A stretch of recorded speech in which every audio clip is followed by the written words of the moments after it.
প্রিয় দ্বাদশ শ্রেণী বন্ধুরা, আমি ওবাইদুর রহমান।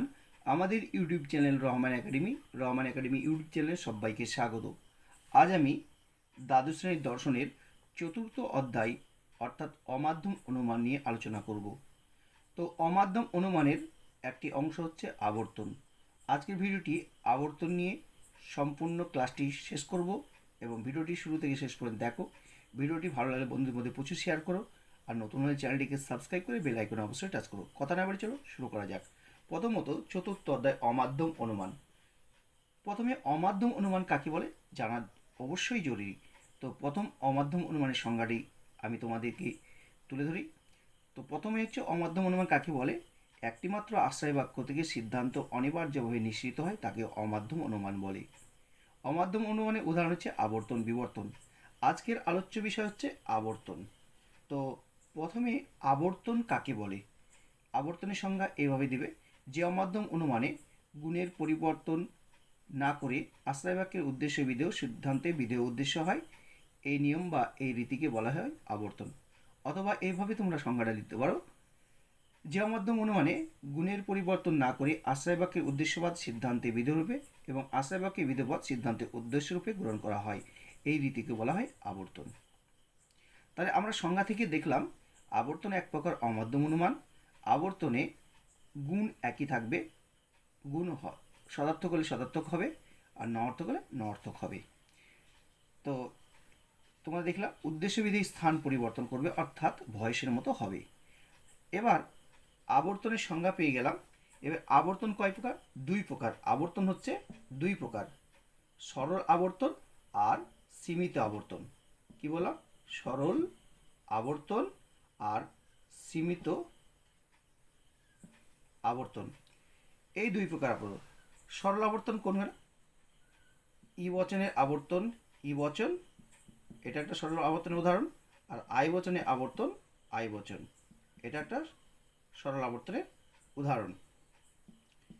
এছাড়াও কোনো কোনো ক্ষেত্রে এ বচনেরও সরল আবর্তন সম্ভব। এবার সীমিত আবর্তন কোনটা?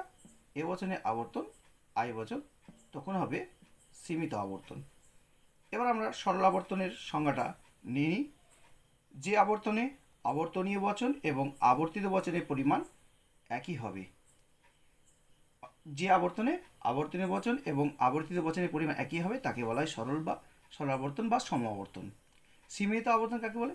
যে আবর্তনে আবর্তনীয় বচন এবং আবর্তিত বচনের পরিমাণ ভিন্ন হবে, তাকে বলা হবে সীমিত বা সীমায়িত আবর্তন। তাহলে আবর্তন সম্পর্কে আমরা ধারণা ক্লিয়ার করলাম। এবার আমরা আবর্তনের কোন বচনে আবর্তন কোন বচন সেটা জেনে নেব। দেখো, এ বচনের আবর্তন আই বচন, ই বচনের আবর্তন ই বচন, আই বচনের আবর্তন আই বচন, ও বচনের আবর্তন সম্ভব নয়। ক্রস চিহ্ন দিয়ে রাখলাম। ক্লিয়ার? তো আমরা এইখানে খুব সহজেই আমরা চিনে নিতে পারলাম এ বচনে আবর্তন আই বচন, ই বচনে আবর্তন ই বচন, আই বচনে আবর্তন আই বচন, ও বচনে আবর্তন সম্ভব নয়। ক্রস চিহ্ন দিয়ে রাখলাম। এবার আমরা আবর্তন করার চেষ্টা করব কয়েকটি বাক্যকে।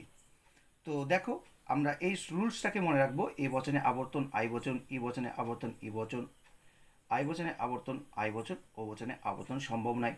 কেন সম্ভব নয় তা নিয়েও বিস্তারিত আলোচনা করব। ভিডিওটি ভালোভাবে দেখবে, মন দিয়ে দেখবে। একটি ক্লাসেই তোমাদের আবর্তন সম্বন্ধে ধারণা ক্লিয়ার হয়ে যাবে, আমি কথা দিলাম। এবার তোমাদের একটি উদাহরণ নিই। আমি বললাম সব জাম কালো নয়। এই একটা উদাহরণ দিলাম, সব জাম কালো নয়। এর এলেপ করলে কি হবে? এর এলেপ করলে কি হবে তোমরা একবার দেখে নাও। এটা সবের সঙ্গে নয় থাকলে ও বচন হবে। তো ও বচন আমরা কি লিখব? কোনো কোনো কোনো কোনো জাম নয় কালো। তাহলে ও বচনের আবর্তন আমরা কি লিখেছিলাম? অতএব ও বচনের আবর্তন সম্ভব নয়, এই কথাটা লিখে ফেলবো। ও বচনের আবর্তন সম্ভব নয়, এই কথাটা লিখে ফেলবো আমরা। তারপরে দেখো আরেকটি উদাহরণ নেওয়া যাক।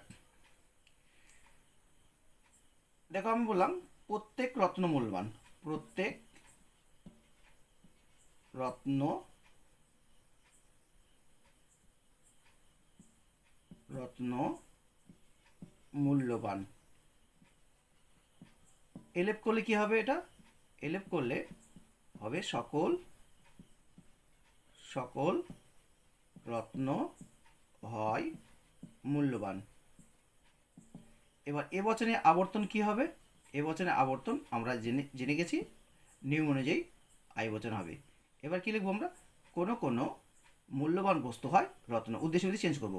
কোনো কোনো কোনো কোনো জায়গা সংকীর্ণ, তাই খুব সহজে লিখছি, তোমরা উচ্চারণ শুনে শুনে তোমরা লিখে ফেলবে। মূল্যবান বস্তু হয় রত্ন। তাহলে আমরা খুব একটা সাধারণ গ্যাপ আঁকতে পারি। দেখো, আবর্তনের আশ্রয় বাক্যকে বলা হয় আবর্তনীয়, আর সিদ্ধান্তকে বলা হয় আবর্তিত।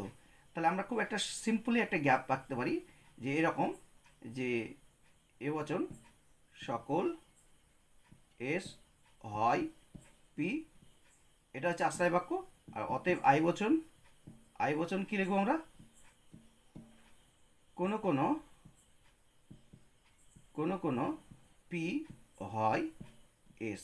তাহলে দেখো আমরা দেখলাম উদ্দেশ্য বিধ হয়ে গেছে, বিধটা উদ্দেশ্য হয়ে গেছে। তাহলে এরকম খুব সহজে আমরা গ্যাপ অঙ্কন করে আমরা আবর্তন নির্ণয় করতে পারবো। আর একটা উদাহরণ নেওয়া যাক। কিছু গল্প সত্য নয়।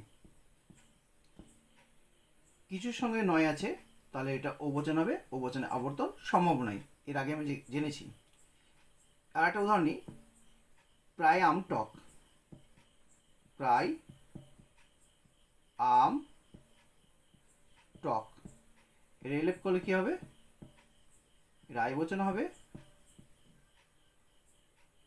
কোনো কোনো আম হয় টক ফল। আই বচনে আবর্তন আই বচন হবে। তাহলে কি লিখবো আমরা? কোনো কোনো কোনো কোনো টক ফল হয় আম। দেখো এখানে আশ্রয় বাক্যের উদ্দেশ্য পদ আম, আর টক ফল হচ্ছে বিধেয় পদ। এবার দেখো টক ফলটা উদ্দেশ্য হয়ে গেছে, আর আমটা বিধেয় হয়ে গেছে, দেখতে পাচ্ছ? তাহলে আবর্তন মানে হচ্ছে উদ্দেশ্য বিধেয় পরিবর্তন করতে হবে। আর একটা উদাহরণ নেওয়া যাক। দেখো, হাতি ও ঘোড়া এক নয়। এর এলেপ করলে পরে হবে ই বচন। কোনো হাতি নয় ঘোড়া, এটাকে বলা হয় আবর্তনীয়। আর ই বচন থেকে ই বচন পাওয়া যাবে, এটা হচ্ছে সিদ্ধান্ত। দেখো এবার লিখব কোনো ঘোড়া নয় হাতি, এটা হবে আবর্তিত। আবর্তনে আশ্রয় বাক্য বলা হয় আবর্তনীয়, আর সিদ্ধান্তকে বলা হয় আবর্তিত। তাহলে আমরা প্রত্যেকটা উদাহরণ নিয়ে আলোচনা করলাম। এ বচনে আবর্তন আই বচন, ই বচনে আবর্তন ই বচন, আই বচনে আবর্তন আই বচন, ও বচনে আবর্তন সম্ভব নয়। ও বচনে আবর্তন সম্ভব নয় কেন? এই প্রশ্নের উত্তরে আবর্তনের চতুর্থ নিয়মটি তোমাদেরকে অনুসরণ করতে হবে। আবর্তনের চতুর্থ নিয়ম বলা হয়েছে আশ্রয় বাক্যে যে পদ ব্যাপ্য নয়, সিদ্ধান্তে সে পদ ব্যাপ্য হতে পারে না। তাই আবর্তনকে ওবচনের আবর্তন করতে হলে ওবচন যদি করা যায়, তাহলে সেক্ষেত্রে কী হবে? সেখানে আবর্তনে চতুর্থ নিয়ম লঙ্ঘিত হবে। অথবা বহুবচনের আবর্তন যদি আয়বচন করা হয়, এই ক্ষেত্রে আবর্তনের নিয়ম লঙ্ঘিত হবে। কেন? আবর্তনের সংজ্ঞায় বলা হয়েছে গুণের পরিবর্তন হবে না। তাহলে দেখো, আয়বচন সদর্থক বচন আর অবচন নঅর্থক বচন, এক্ষেত্রেও হচ্ছে না। তাই অবচনের আবর্তন কোনো প্রকারই সম্ভব না। দ্বিতীয় ক্লাস বিবর্তন নিয়ে আলোচনা করব। তো প্রথমেই জানা যাক বিবর্তন কাকে বলে। বিবর্তনের সংজ্ঞাটি আমি তোমাদেরকে দিয়ে দিই, তোমরা খাতায় লিখে ফেলো। যে অমধ্যম অনুমানে গুণের পরিবর্তন করে আশ্রয় বাক্যের উদ্দেশ্যপদ সিদ্ধান্তের উদ্দেশ্যরূপে, আশ্রয় বাক্যের বিধেয়ের বিরুদ্ধ পদ সিদ্ধান্তে বিধেয়রূপে গ্রহণ করা হয়, এই রীতিকে বলা হয় বিবর্তন। কি বললাম? যে অমধ্যম অনুমানে গুণের পরিবর্তন ঘটিয়ে আশ্রয় বাক্যের উদ্দেশ্য পদ সিদ্ধান্তে উদ্দেশ্যরূপে, আশ্রয় বাক্যের বিধেয়ের বিরুদ্ধ পদ সিদ্ধান্তে বিধেয়রূপে গ্রহণ করা হয়, এই রীতিকে বলা হয় বিবর্তন। তো বিবর্তনের সংজ্ঞা থেকেই আমরা এর বৈশিষ্ট্য নির্ণয় করতে পারি। 1 নম্বর বৈশিষ্ট্য হচ্ছে বিবর্তন এক প্রকার অমাধ্যম অনুমান, কারণ একটি মাত্র আশ্রয় বাক্য থেকে সিদ্ধান্ত অনিবার্যভাবে নিঃসৃত হয়। 2, বিবর্তনে গুণের পরিবর্তন হয়, আশ্রয় বাক্য সদার্থক হলে সিদ্ধান্ত নঅর্থক হবে, আশ্রয় বাক্য নঅর্থক হলে সিদ্ধান্ত সদার্থক হবে। 3, বিবর্তনে উদ্দেশ্য একই থাকবে, বিধেয়ের বিরুদ্ধ পদ বিধেয়রূপে গ্রহণ করা হবে। ওকে, এবং বিবর্তনীয় বচন এবং বিবর্তিত বচনের অর্থের কোনো পরিবর্তন হবে না। 4, বিবর্তনীয় বচন এবং বিবর্তিত বচনের অর্থের কোনো পরিবর্তন হবে না। এই 4টি বৈশিষ্ট্য তোমরা মনে রাখলেই তোমরা বিবর্তনের খুঁটিনাটি তথ্য আলোচনা সহজেই উপলব্ধি করতে পারবে। এবার আমরা আলোচনা করব বচন থেকে আমরা কিভাবে বিবর্তন নির্ণয় করব, তা খুব সহজ সরল কৌশল তোমাদের সামনে তুলে ধরব। প্রথমত জানতে হবে বিবর্তনে এ বচন থেকে যে বচনটি পাওয়া যায় বিবর্তিত হয় সেটা হচ্ছে ই বচন। ই বচনের বিবর্তিত বচনটি হবে এ বচন। আই বচনে বিবর্তিত বচনটা হবে ও বচন। ও বচনে বিবর্তিত বচনটা হবে আই বচন। দেখছো, সদার্থক নঅর্থক, নঅর্থক সদার্থক। ঠিক আছে, এইভাবে তোমাদের গুণের পরিবর্তন হবে। এবার আমরা বাক্য একটা নিয়ে নিই, তাহলে আরও সহজেই আমরা এই বাক্য থেকে বচনটা করার পরে আমরা যখন আবর্তন করব খুব আমাদের কাছে সহজ বলে বোধগম্য হবে।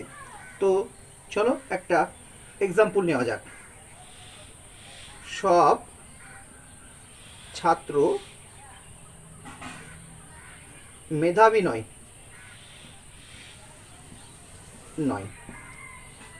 এর তার্কিক আকার করলে পারে লজিক্যাল ফর্ম হবে এলএফ, সবের সঙ্গে নয় আছে, ও বচন হবে।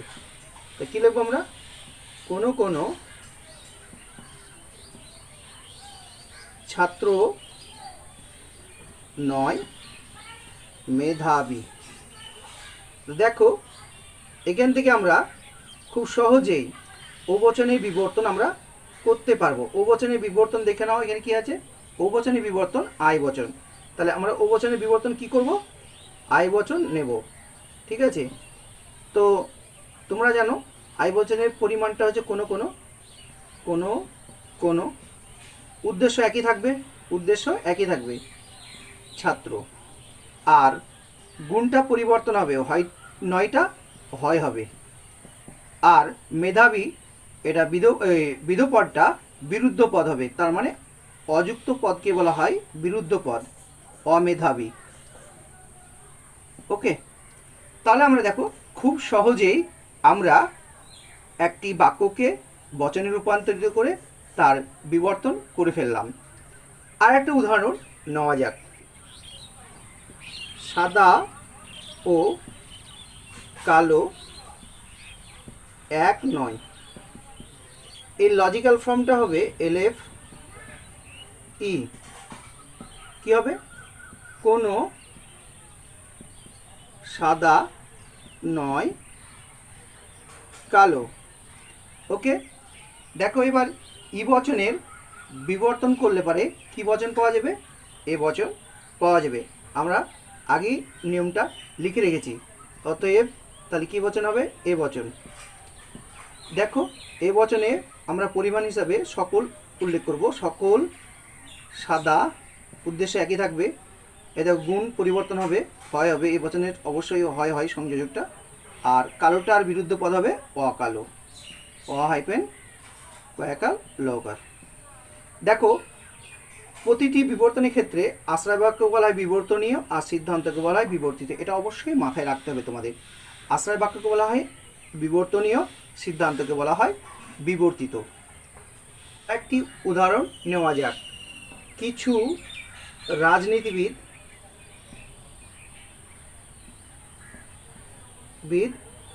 অসৎ, এর লজিক্যাল ফর্ম হবে এলএফ হবে, আই বচন হবে। দেখো কোনো কোনো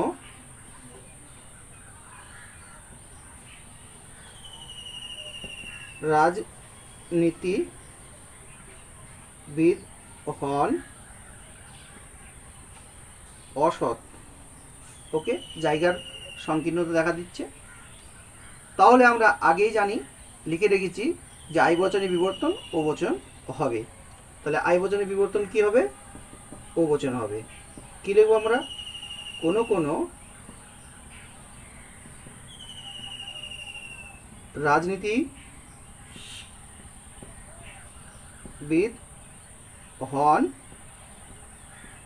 এর বিরুদ্ধে পদ লিখবো অসতের। ওকে, এভাবে আমরা খুব সহজে বিবর্তন করতে পারবো। এবার তোমাদেরকে একটি গ্রাফ দেখাই। খুব সহজেই গ্রাফটা তোমরা মাথায় রাখবে। একটা গ্রাফ দেখালেই তোমরা খুব সহজেই মনে রাখতে পারবে। এস পি এন হয় আছে, ঠিক আছে? তাহলে এখানেও হবে কি এস, হয়ের পরিবর্তে কি হবে 9, আর পি এর পরিবর্তে কি হবে অ হাইপেন পি। এইভাবে তোমরা বিবর্তনের সূত্রটাকে মনে রাখবে খুব সহজেই। দেখো তোমাদের আমি খুব সহজেই এটাকে লিখে দিলাম। তো দেখো এখানে যেমন উদ্দেশ্য একই আছে, ঠিক আছে, উদ্দেশ্য পদ একই আছে এবং গুণে হন আছে যেখানে, সেখানে নন হবে, নন, ঠিক আছে। যেখানে হন আছে সেখানে নন হবে, যেখানে হয় আছে সেখানে নয় হবে, বা যেখানে নয় থাকবে সেখানে হয় হবে। এটা তোমাদের মাথায় রাখতে হবে। তাহলে বিবর্তন খুব ইজি, বিবর্তনে কোনো বাধা নেই। আবর্তন ও বিবর্তন অথবা আবর্তিত ও বিবর্তিত কিভাবে করা যায় তা সহজ কৌশলগুলি আমি তোমাদের এখানে আজকে তুলে ধরবো। তো কথা না বাড়ি চলো শুরু করা যাক। এখানে একটা দেখো গ্রাফ নিয়েছি। এ বচনে আবর্তন আই বচন, এ বচনের বিবর্তন ই বচন। ওকে, ই বচনে আবর্তন ই বচন, ই বচনের বিবর্তন এ বচন। আই বচনের আবর্তন আই বচন, আই বচনের বিবর্তন ও বচন। ও বচনে আবর্তন সম্ভব নয়, কাটা চিহ্ন আছে দেখো, আর ও বচনের বিবর্তন আই বচন। এই আবর্তন ও বিবর্তন মানে হচ্ছে যে আমাদের প্রদত্ত বাক্যটি দেওয়া আছে, এই বাক্যটাকে আমরা এলএফ করলে পারে, ঠিক আছে, তারপরে সেই লজিকটাকে আমরা তারই আবর্তন করব, তারই বিবর্তন করব। তো এখানে একটা উদাহরণ দেওয়া আছে, দেখো আমি উদাহরণটাকে কীভাবে কনভার্ট করছি, ঠিক আছে। তো দেখো এখানে লেখা আছে শিশুরা কদাচিৎ অসৎ। তো জানো তোমরা বাক্যে যদি কোনো শব্দ কদাচিৎ দিয়ে থাকে, যদি কোনো বাক্যে কদাচিৎ শব্দ থাকে আর বাক্যটা যদি হ্যাঁ বাচক হয় তাহলে ও বচন হবে। তাহলে আমরা কি লিখবো? ও বচন। ও বচনের পরিমাণ হিসেবে আমরা কোনো কোনো উল্লেখ করবো, কোনো কোনো শিশু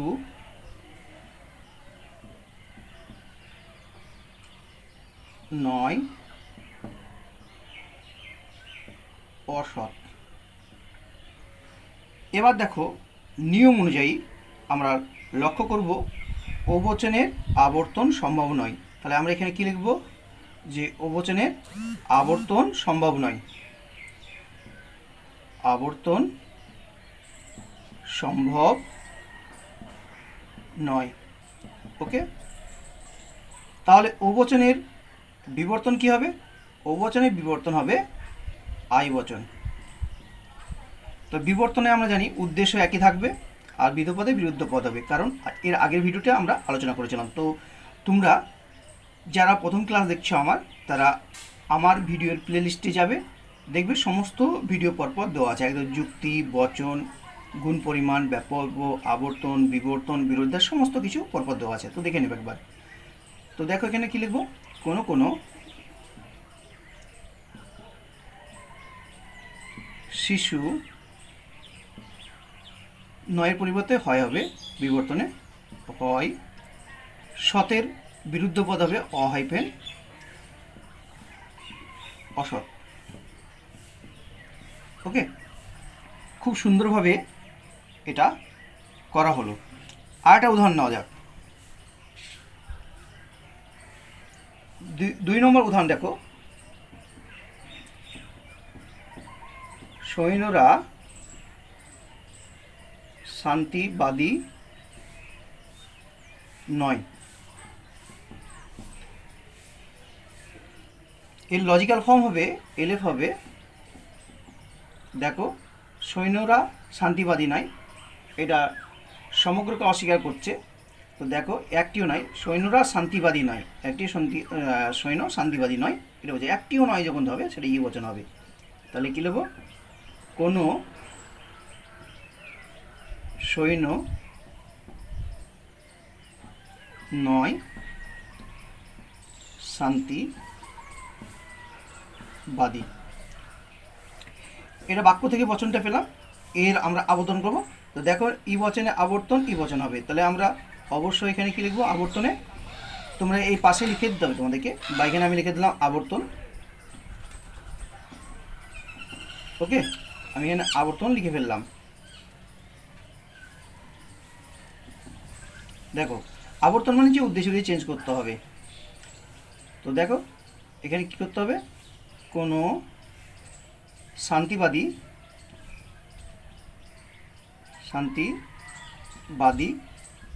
নয়, আর আবর্তনের গুণের পরিবর্তন হবে না, সৈন্য। ওকে, তাহলে এবার বিবর্তনটা কি হবে, আমরা এখানে বিবর্তন লিখব। তাহলে ই বচনের বিবর্তন হবে এ বচন, কারণ আমরা নিয়মে রেখেছি ই বচনের বিবর্তন এ বচন হবে। এই বচনের পরিমাণ হিসেবে আমরা কী উল্লেখ করবো, সকল উল্লেখ করবো, সকল। তারপরে কী আছে এখানে, সৈন্য। দেখো সৈন্য লেখা আছে, সৈন্য। নয় জায়গায় আমরা কী লিখবো, হয় লিখবো। আর শান্তিবাদী জায়গায় লিখবো আমরা বিরুদ্ধ পদ অশান্তিবাদী, অযুক্ত পদ কি আমরা বিরুদ্ধ পদ বলছি, শান্তিবাদী, বিবর্তন হয়ে গেল। চলো তাহলে আরেকটি উদাহরণ নেওয়া যাক। দেখো এখানে উদাহরণটি আছে, সবুজ পাখি আছে। সম্ভাব্য অর্থে আছে শব্দে থাকলে এবার তোমাদের আই বচন হবে, তাহলে এটা লজিক্যাল ফর্ম হবে এলএফ হবে আই। আই লিখে ফেলো। তাহলে কী লিখবো আমরা, পরিমাণ হিসাবে কোন কোন লিখবো, কোনো কোনো পাখি হয়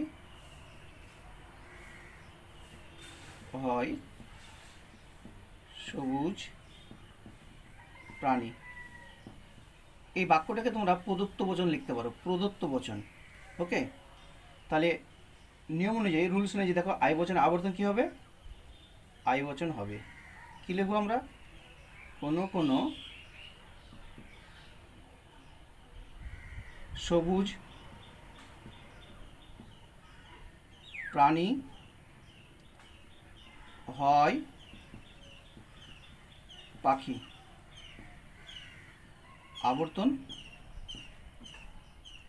অতএব আই বচনের বিবর্তন, আই বচনের বিবর্তন কী হবে, ও বচন হবে। কী লিখবো আমরা, কোনো কোনো পাখি নয় অসবুজ প্রাণী, অসবুজ প্রাণী, এটা বিবর্তন। ওকে, বিবর্তন লিখে রাখবে। আরেকটি উদাহরণ নেওয়া যাক, প্রত্যেক চিকিৎসক দয়ালু। উদাহরণটা কি বললাম? প্রত্যেক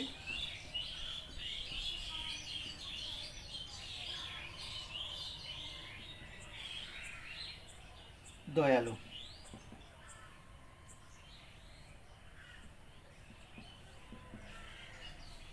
এই তার্কিক করলে পরে কি হবে? এটা এবচন হবে। সকল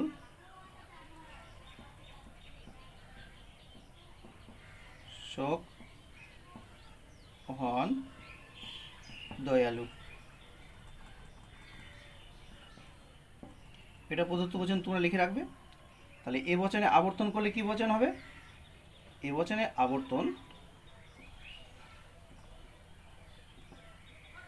দেখো আই বচন হবে। কি লিখবো আমরা? পরিমাণ হিসেবে কোনো কোনো। উদ্দেশ্য চেঞ্জ করব, দয়ালু ব্যক্তি হন চিকিৎসক। তাহলে বিবর্তন কি হবে? এ বচনের বিবর্তন নিয়ম অনুযায়ী আমরা জানি ই বচন হবে। কোনো চিকিৎসক নয়, অহাইফেন দয়ালু। ওকে, এই ছিল তোমাদের আবর্তন ও বিবর্তনের সুন্দর ও সঠিক ও সরল নিয়ম। তোমরা এভাবে চর্চা করো। তোমাদের পরীক্ষায় আবর্তন ও বিবর্তন অমাধ্যম থেকে আসার চান্স 100%। তো দেখো, তোমরা এভাবে প্র্যাকটিস করো এবং তোমরা আমার চ্যানেলটিকে ফলো করতে পারো। আমি তোমাদের জন্য প্রতিদিন ভিডিও বানাই দর্শনের উপরে। আজকের আলোচনা এই পর্যন্তই। যদি আলোচনাটি ভালো লাগে তাহলে বন্ধুদের মধ্যে প্রচুর শেয়ার করো, আর নতুন হলে চ্যানেলটিকে সাবস্ক্রাইব করে বেল আইকনে টাচ করতে ভুলো না।